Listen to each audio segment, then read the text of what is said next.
Okay, so I can delay the live. Okay.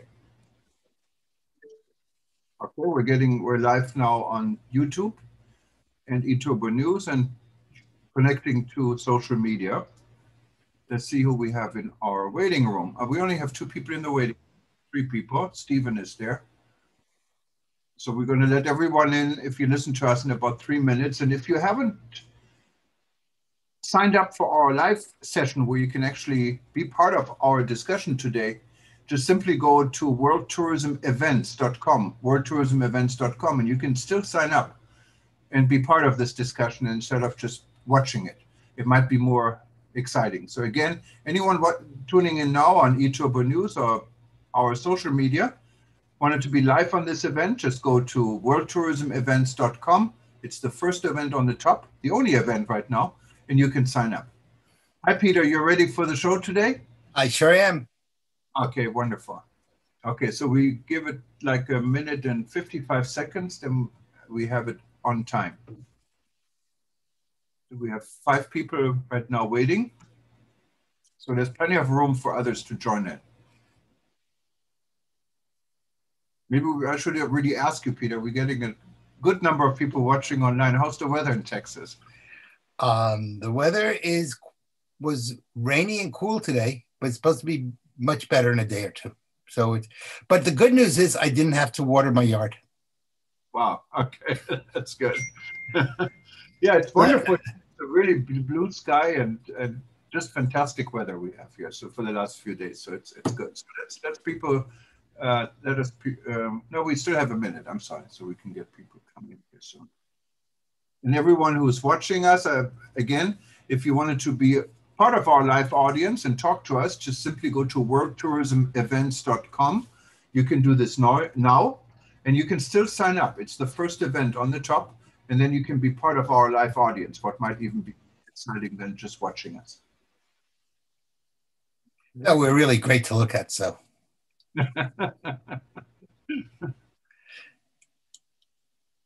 All right, so let's let people coming in here.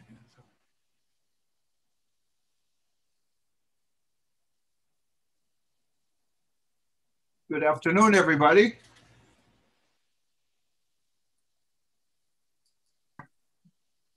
Okay, we got our friend Stephen coming in again. Jürgen, hello, how are you? Hi, Stephen. I hope in New York it's as nice as it is in Honolulu today. It's beautiful outside. Stephen, I'm going to be in New Jersey tomorrow. Oh, will you? What part? Newark. I haven't been to my mother's grave, so since she died of COVID, I couldn't go in. Oh, I'm sorry to hear. Yeah, so it's long to. I couldn't get there. I felt very frustrated, so I'm finally able to fly into Newark Airport. Oh, okay. Well, the weather's nice. Good. It's quite nice. Great. Right, everybody. I think we're ready to go, and as we go, people can join us, can leave us, and you see us on social media and on eTurboNews. Anyone again on eTurboNews right now and social media, if you still wanted to be part of this audience, simply go to worldtourismevents.com and you can sign up. You can actually be part of our discussion today. But for everyone else, I'm going to mute everyone, but this is interactive. So you can just raise your hand or you can unmute yourself. We don't have all that many people live. And so you can be part of us. I just want to do it to get rid of the background noise here. Okay, so let's do that.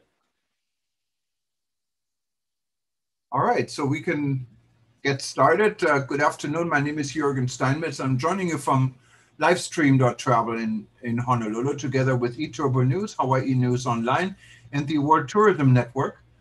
We're coming together today for our travel talk. So we're trying to do once or twice a week, make this travel talk a little bit more interactive. Usually you just see Peter and myself and sometimes a guest. But now we're trying to involve everybody. So that maybe makes it a little bit more exciting because we can hear from you what's on your heart and what's on your agenda and what's important to you in the world of travel, tourism, and of course, whatever reflects travel and tourism. So without further ado, I wanted to introduce my co-host, Dr. Peter Tarlow, and co-founder of the World Tourism Network. He's joining us from Texas. Hi, Peter. Hi, Jürgen. It's good to see you again. Hope you're having a great day and good evening from Texas. I'm looking forward to hearing from everybody. Today, I think to make this a little more interesting, one, we'd like to hear from you all, the public, about if you like this format or don't like this format. And secondly, please become part of the World Tourism Network, because this is really something that the World Tourism Network is doing for the public. And it's important that we support it and allow it to exist, because nothing in this world, unfortunately, is free. So having said that, I think it would be helpful if every day we had, when we have these discussions, at least to begin the conversation, a kind of topic. So one of the things that I was wondering about is how many people find going to these trade shows, often called markets, such as in Berlin or the Arabian tourism market, are they useful to you? Is it something that helps your business or doesn't help your business? And maybe that's the way just to begin to discuss. There's lots of other news going on in the world today, including a big change in the WTTC. But anyway. Yeah, that's an important subject, Peter, because as some of you know, I'm literally, my suitcases are packed. I'm ready to leave tonight to go to Dubai. And this is going to be my first really overseas trip. I went to Mexico for the WTTC summit, what is not really a trade show. But Dubai is kind of going back into a regular track of actually going to a real live trade show. And I'm all excited, and Peter is right. We'd like to hear from you what you think about trade shows and the future of trade shows. I know how important trade shows are for the meeting and incentive industry, not only in travel, but anyways. In many parts of the world, many industries. And we would just love to get your feedback. And also, we wanted to see who's on our network right now, so you can introduce yourself and tell us who you are and who you represent and where you're from, so that people know. And if there's another subject you'd like to mention, feel free to do this. Maybe keep it for like 3 minutes or so. And let's maybe start with Nancy Berkeley, because Nancy is running and is in charge of our honeymoon and destination wedding group. She's joining us, I think it was Philadelphia or Washington. Philadelphia. We're far on the East Coast. But Nancy, and we have a number of things planned. You might want to just tell everyone as well. But let's start with you. Go ahead. Yes, hi. My name is Nancy Barkley, and I am out of Philadelphia, and I am a certified wedding planner, and I am thrilled to be the chair for the World Tourism Network. And we hit the ground running, and we have another event coming up. And I really hope everybody will join and look on the World Interest Group under my interest of weddings and honeymoon tourism and join us. To answer your question, I am so excited you are going to Dubai next week. I am so happy for you. I personally am going, my first plan is I'm speaking in Turkey in September on the subject of destination weddings. I can't wait to get back out there. I can't wait to get on a plane. I'm fully vaccinated and I'm ready to go. Yeah, boy, do I. I'm leaving tomorrow for New York and Mexico City next week, so I understand. Oh, good for you. I can't wait to get on a plane also. I know. Yeah. People, I think it would be good to join in. And something I think Jürgen and I wanted to say, which was that this is an ongoing conversation, but we know that people may come in and out as they need to. I have to get up tomorrow at 3 o'clock in the morning, Texas time. So I'm going to stay on this conversation for about half an hour. Okay. So don't feel that you have to stay to the bitter end. Come and go as you like. Yeah, it's like a coffee without the coffee, I guess. But Diana, and I just got a tweet from my colleague who is joining me in Dubai, and he's currently in Los Angeles boarding a Turkish Airlines flight to Istanbul, and from there he will go on to Dubai. And he's telling me he's really worried about getting kicked off the plane. The plane is overbooked, and he doesn't have a seat yet. So it looks like tourism is really coming back. I'm surprised because I thought, these flights got to be really empty. But they're not. And my flight tomorrow to Frankfurt on Lufthansa, looking at the seat map, is almost completely empty. So I guess it depends where you go and what to expect. But Yeah, we're ready, and thanks for your comment. Let's say who else has the camera on? Our friend Giso, and she's right here from Hawaii, is with us, and tell us a little bit more who you are and what you think about events and anything else you think is important to bring up today. Welcome. You need to unmute yourself, please.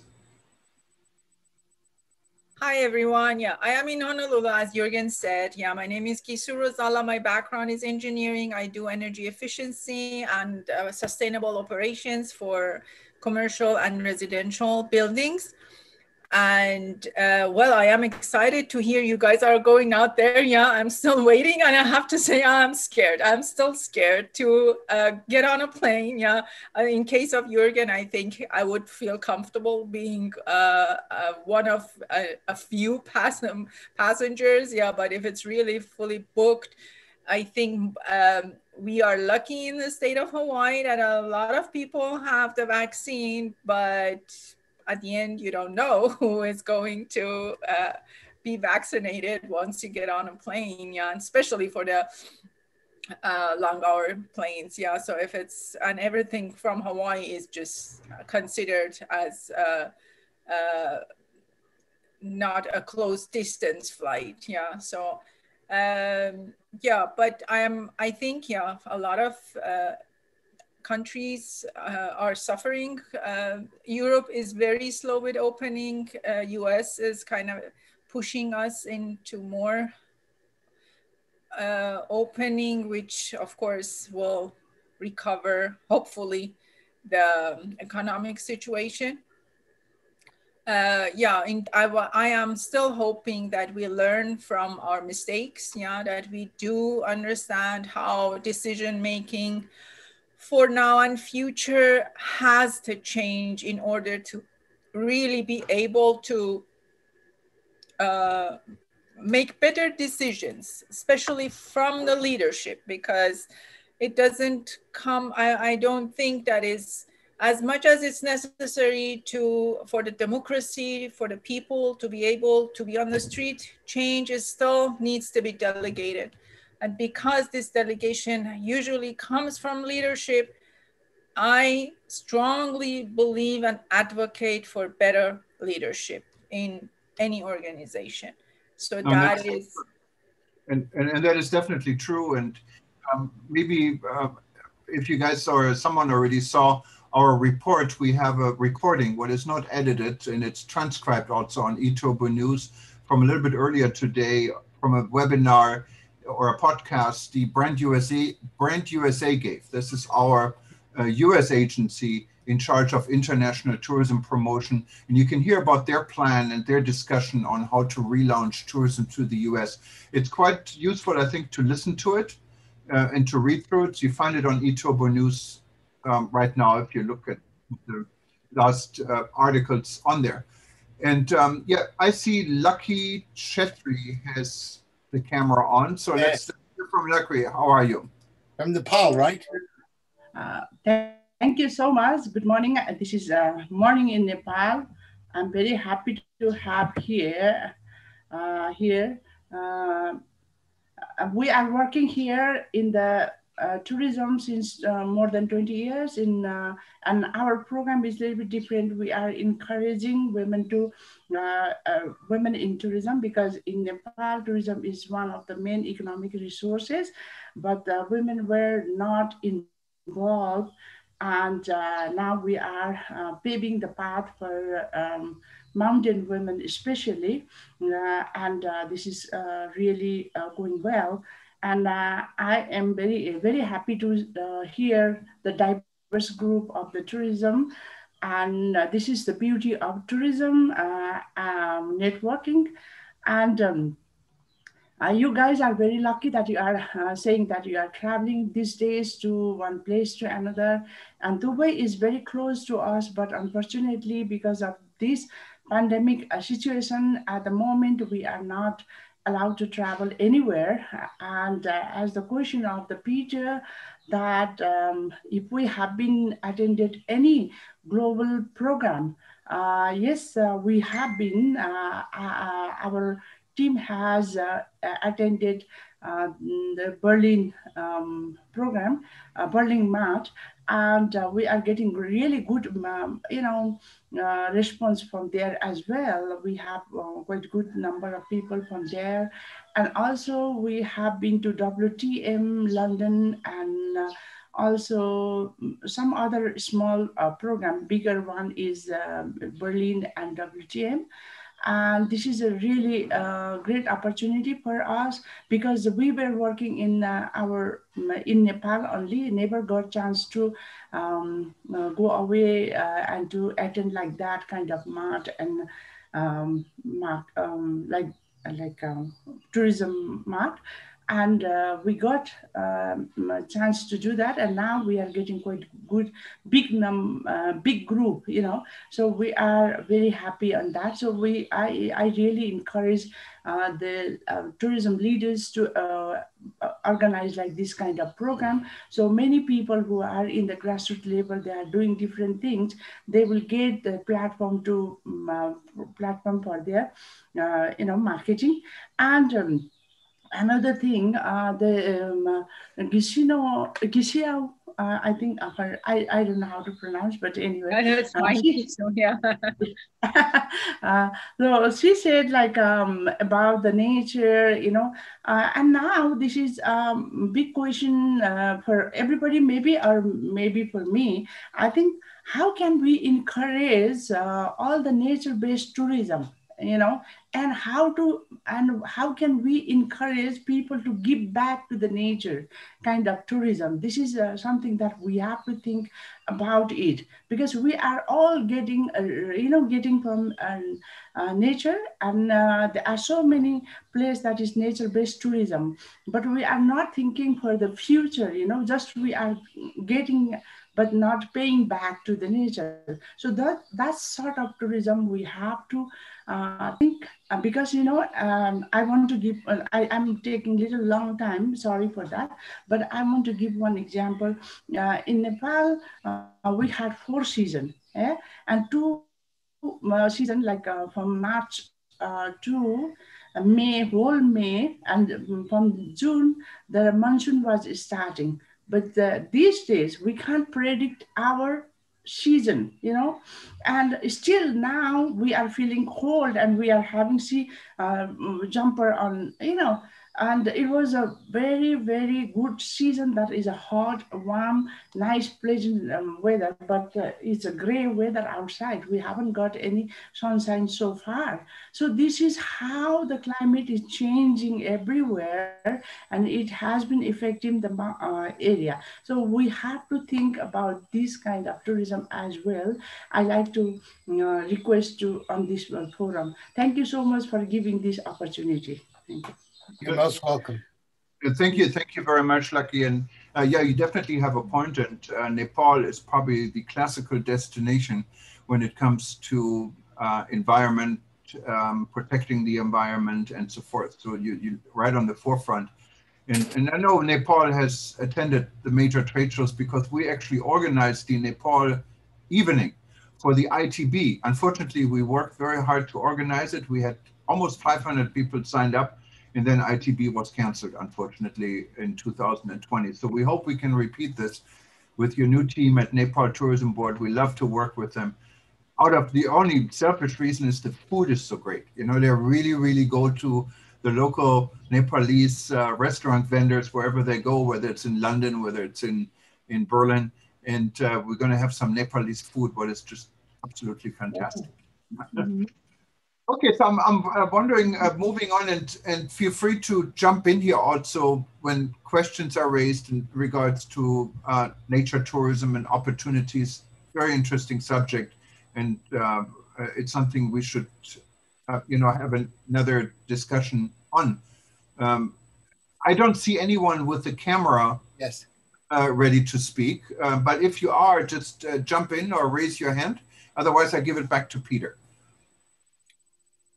Hopefully somebody will jump in, because this is meant to have somewhat of a discussion. But if not, I think we might want to talk about the fact that there's been a lot of changes going on in the world today. Changes both here in the United States and changes in the world. So the WTTC is going to be getting a new leader, and that's going to impact much the way some of the major corporations will be dealing with tourism. There's also real issues that are touching at least Europe and the United States, but probably other places, and that's the incredible amount of inflation. It was reported today that the United States has had the worst inflation in 40 years. And that's an economic issue. But if people are spending money on gasoline or having to spend money on food, they can't afford to travel. And so that's going to impact everyone's business. It could be from a wedding where the price has to go up radically to just getting on an airplane. And I think we'll soon be seeing the price of airplanes going up a lot more. And that's going to touch on travel. So the United States and Europe generate so much of the world's tourism that what happens along what we might call the Atlantic community, in other words, the United States and the European community together, what happens in that Atlantic community really impacts the entire world and where it goes. And I don't live along the Atlantic seaboard, but it doesn't matter. I think if you're living in Asia or in Africa or in Japan, wherever, you're going to be impacted by those economic situations. The other thing that's really touching, it's going to be touching the tourism world, is the fact that a lot of countries are printing a lot of money, but they're not producing a lot of goods. And that means when you have a lot of money out in the world, but not a lot of goods to buy, you end up with another set of problems that are going to be taking place. So those are some issues I think, as we move away from COVID and move into some other big issues, we need to talk about. And certainly what's going on in the WTTC is going to have a big impact. And I know that Jürgen's been following that quite a lot. So Jürgen, you might want to say a few words about the WTTC. Yeah, it was actually surprising, I have to say, because Gloria Goreavara, who is the current CEO of the World Travel and Tourism Council, just finished a very successful global summit in Cancun, Mexico, and nothing was mentioned. So it came really to a surprise today, even though I have been communicating with Gloria several times every week, and she never mentioned it. But as of August 1st, she will move on to a new assignment. And there are rumors about her assignment, but I don't want to start rumors here. No. And rumors are only rumors. They're all good, but we might see some changes. And taking over for the World Travel and Tourism Council is an airline professional. It's Julia Simpson. And Julia was on the board of British Airways, Iberia, and most recently, she was the chief of staff for an international airline group. So her experience is really in the aviation field, what may mean some shifting within how WTTC will be moving forward and thinking. For those of you that are not familiar with WTTC, the World Travel and Tourism Council, it's kind of our sister organization. Yeah, it's the organization that is representing probably the 200 largest companies in the world. So we're talking about the Marriotts, the American Expresses. These are usually the member of WTTC. So there's a lot of power behind it, influence behind it, and balanced out in the leading of the travel and tourism industry is the UNWTO, what is a part of the United Nations system.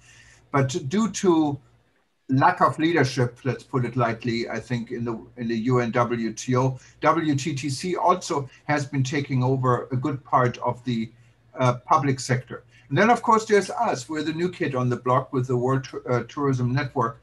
And our focus, as you know, are more the medium and smaller sized businesses. And of course also we work with the public sector. So and if you wanted to jump in on this or give us your feedback on the field, feel free to do this.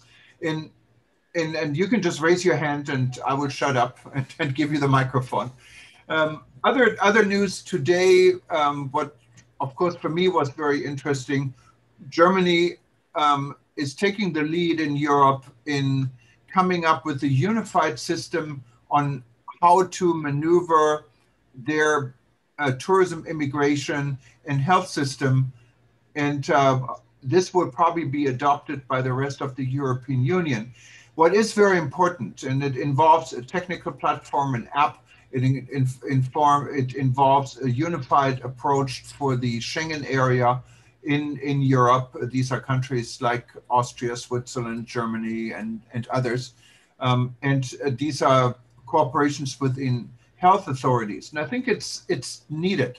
Germany, for example, just as of today, and this was a decision just literally taking within hours yesterday, is no longer requiring COVID tests and quarantine for anyone who has the vaccine, both doses of the vaccine. However, only passengers within the European Union are allowed to travel to Germany, even though but this seems to be a first step for the European Union also to rethink and think about how to open global tourism again, and also let us American come and visit, what is important. And we should do the same, because Europeans are currently not able to travel to the United States on leisure travel.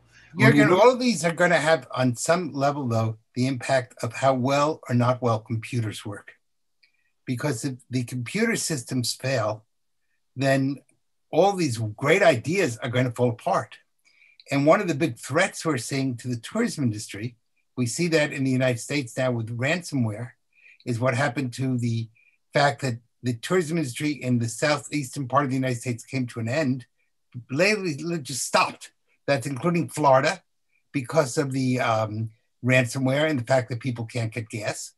And ransomware can touch on any of these issues, so that if the computer system ceases to work, we're going to have big problems in the tourism industry. So this is a real important issue that you're bringing up, not just for what Germany might be doing or Europe, but also for every opportunity, there's also a danger.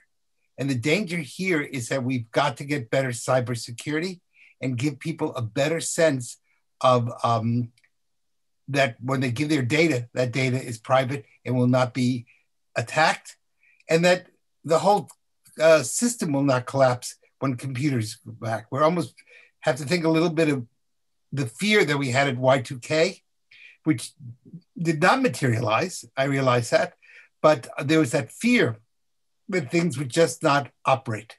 And we're now seeing that fear actualized in the form of ransomware. So I think what you're saying is both an opportunity and a danger.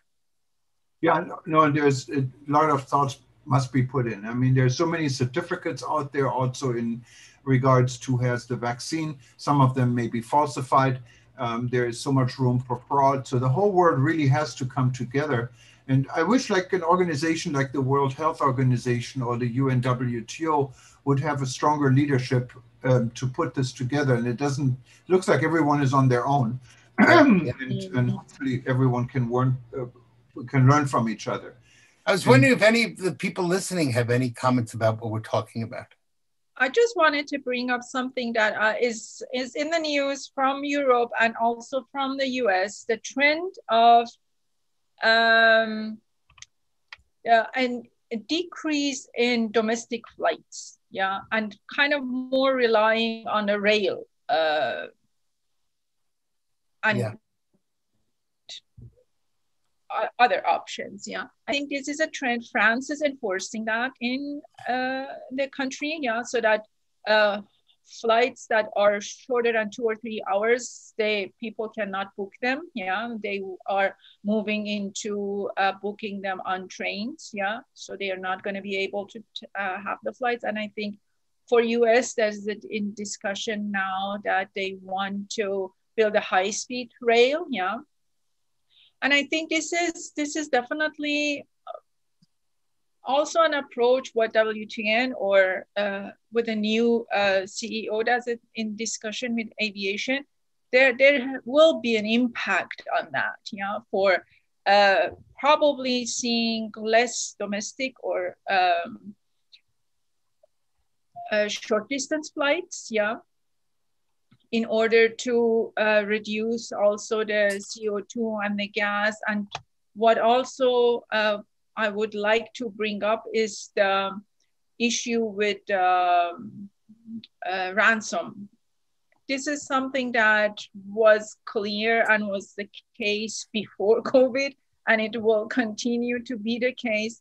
I can only, from my own experience, advocate for having ethical leadership sitting in IT departments. I think this is something that needs to be addressed because there is a lot of misunderstood power from what you can do online, and a lot of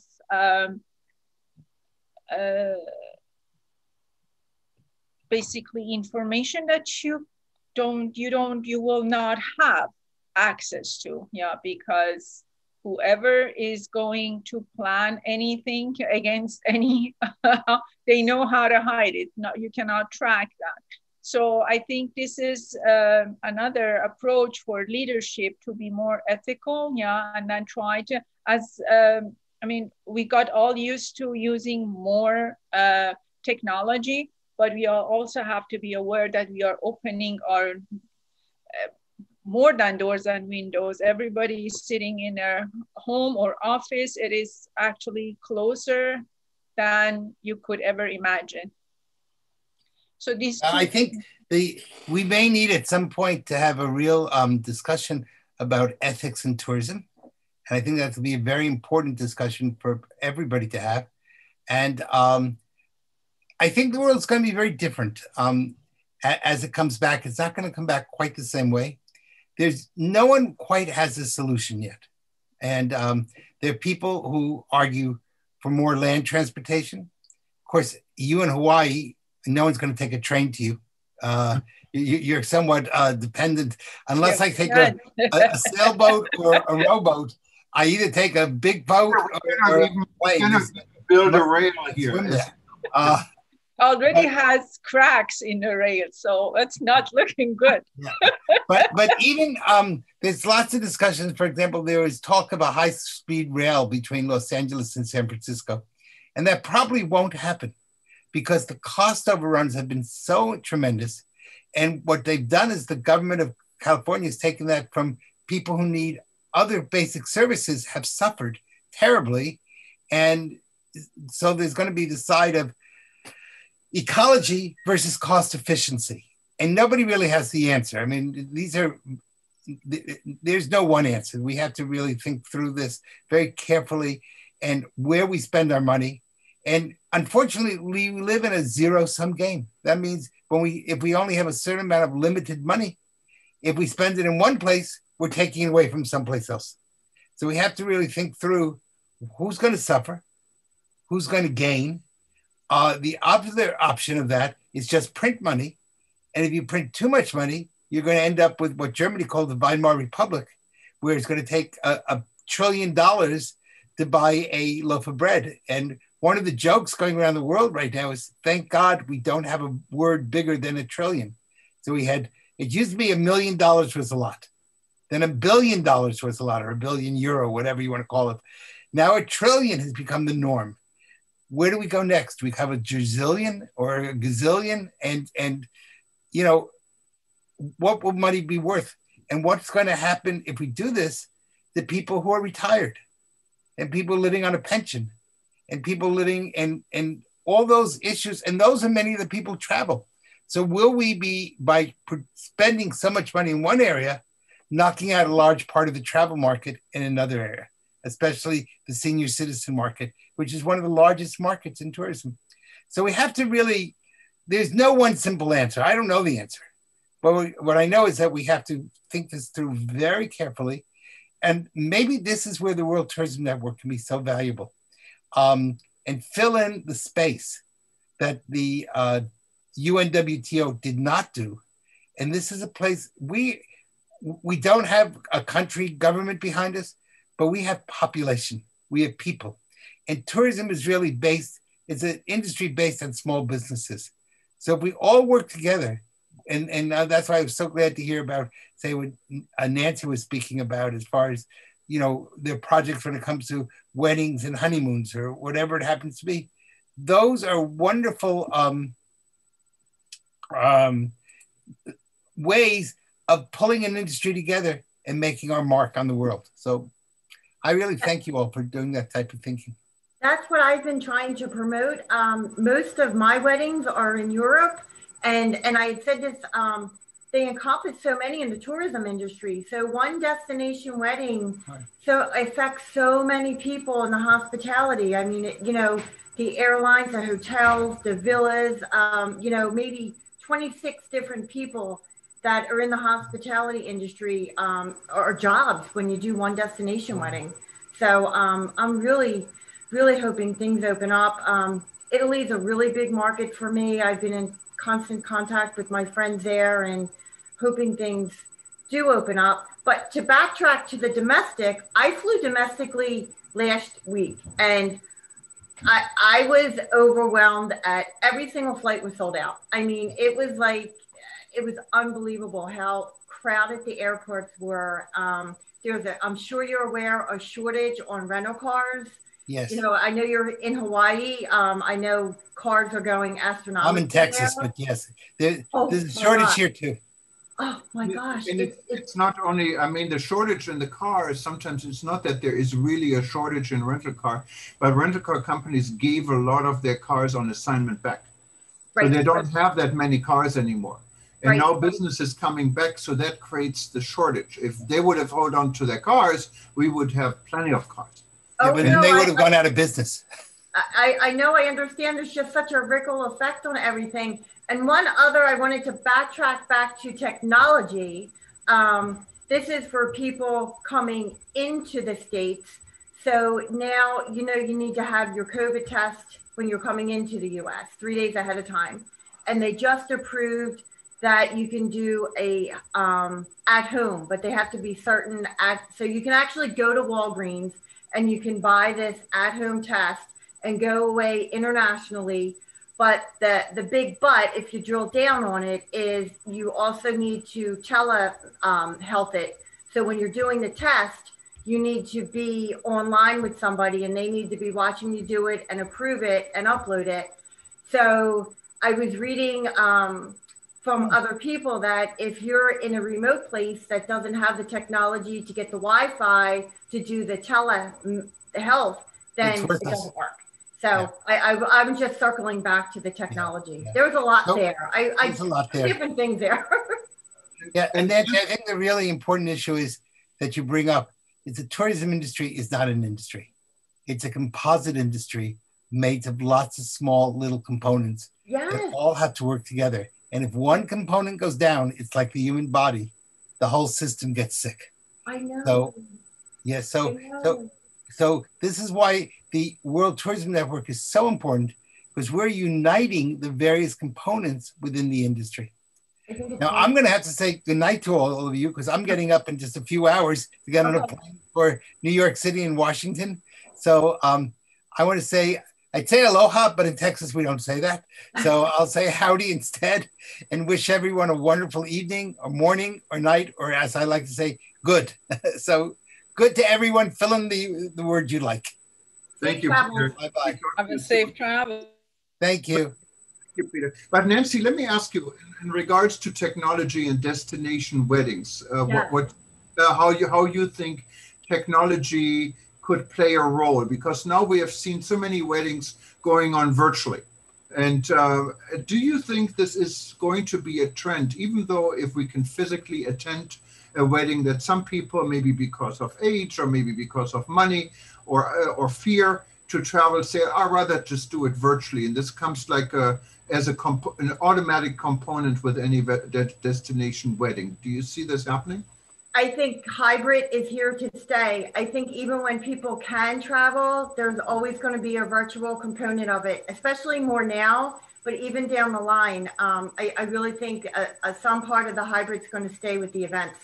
Just like the events, I know you're going to UAE, and I know that they're offering it in, and then you can have the virtual part of it too if you don't want to attend. I think weddings are going to stay like that now because the technology has gotten so advanced with the virtual everything, virtual booths, virtual invitation, everything. So I do believe it's going to be hybrid.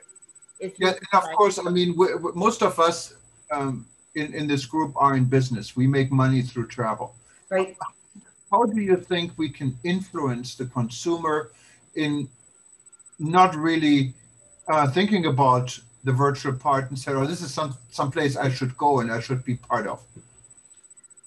In my opinion, I think it's going to be a personal choice for a while. I think people have to be comfortable and be safe. And I think that if people have the protocols in place and they know exactly what it is and you manage their expectations to start with, but I really do think for a while it's going to come down to a personal comfort level if people think they're safe traveling or not. But then you have some people that are just, yes, I'm there. I'm going to travel and, you know, I think it's going to be cautionary for a while. Thank you. And so much. If anyone wants to join, I see a number of people here. They haven't said anything, and we definitely would love to hear from you. I see Christine Baumgartner. I see Carrie Williams, Teresa Alexander, Sanchev Mendes. Feel free to jump in. And we love to hear where you are and what your worries and challenges are currently, or how do you see the industry is going. And so don't be shy, you know. It's just a small group of us. And well, if I don't hear, and no one else wants to jump in, that's great. I think we had a good discussion. I think so too. And, there is news ongoing. We had a really busy news day today, and it's still developing. Of course, one disappointing news was that a number of cruises out of the West Coast, Los Angeles, have been canceled due to government restrictions in Asia. And that, of course, is disappointing because the cruise industry has been fighting very hard to really relaunch. So we wish them all the best, and we hope that governments can come together. But we also understand the situation is different depending where you go. I don't think, as much as I like to travel to India in normal times, I would go to India right now, even if I could. So this world we're not repaired yet, but we need to structure tourism a little bit better so people know what they can do, what they cannot do, and find an easy way to move forward. That's, I think, why the technology plays such a major role in there. And well, we see. Hopefully next week we're going to have an event. I don't know what date yet because I'll be in Dubai. So we're going to try to do this from Dubai. Maybe we get some guests from the Arabian travel market to be part of it. Our other co-host, Dr. Taleb Rifai, he will do the opening speech at the Arabian travel market. So maybe we get him live on next week. And we will definitely keep you informed. Otherwise, if you read eTurboNews, we work 24/7. And we're going to update you with anything we can find in the world, what is important to travel and tourism. And I wanted to thank everyone for attending. I wish you a nice evening, morning, day, and let's hope for some peace in the world. Terrible situation in Israel and Palestine right now. Let's hope that things are calming down and not escalate anymore. Let's hope that India, Pakistan, and also Nepal can report better COVID numbers very soon, and more important, that people are staying healthy. And especially lucky, I know for you, it's very early in Nepal, and thank you so much specifically for you to be part of both events this week. In any case, namaste, Lucky, and aloha from Hawaii, good evening. And I guess we see you all soon. Yeah, safe travels. Thank you all. Thanks, Jürgen. Safe Safe travel. See you all one day in one place. Yeah. Have a good day. Yeah. Thank you.